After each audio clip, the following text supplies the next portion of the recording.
Badan Pusat Statistik mencatat jumlah penduduk miskin pada Maret 2021 mencapai 27,54 juta orang. Jumlah tersebut turun dibandingkan dengan September 2020. Ya, angka kemiskinan tertinggi berada di wilayah Papua sebesar 26,85% dan terendah ada di Bali mencapai 4,53%. Badan Pusat Statistik mencatat jumlah penduduk miskin pada Maret 2021 mencapai 27,54 juta orang.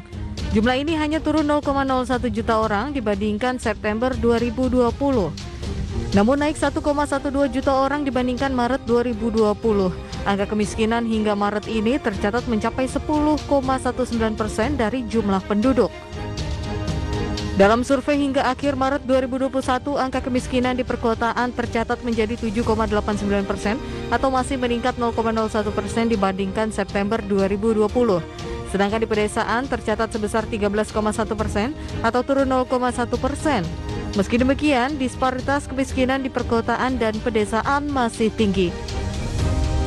Berdasarkan provinsinya, angka kemiskinan tertinggi berada di wilayah Papua 26,85% dan terendah berada di Bali mencapai 4,53% dan DKI Jakarta 4,72%. Berdasarkan data BPS, penyumbang terbesar garis kemiskinan adalah kelompok makanan mencapai 73,96%, sementara kelompok bukan makanan menyumbang 26,04%. Jakarta, Raharjo Patmo, IDX Channel.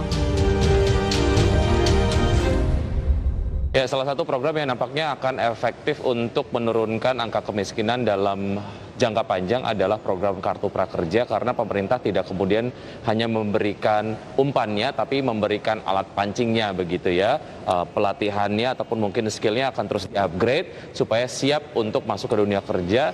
Dengan begitu tingkat kesejahteraan dari masyarakat sendiri juga akan meningkat. Betul, dan kalau kita bicara soal pengentasan kemiskinan ini, Wiki, sebenarnya inline nih dengan programnya tadi Mensos ya, yang membangun rumah susun ya untuk para gelandangan, anak terlantar, karena memang salah satu tujuannya adalah agar ketika pemerintah ini memberikan bantuan-bantuan kepada masyarakat yang memang membutuhkan, ini akan lebih terarah, pendataannya juga akan lebih mudah, dan semoga saja apapun yang direncanakan oleh pemerintah untuk kemajuan ekonomi di kemudian hari ini bisa menghasilkan satu dampak yang bagus tentunya bagi kita semua ya, Wiki. Baik.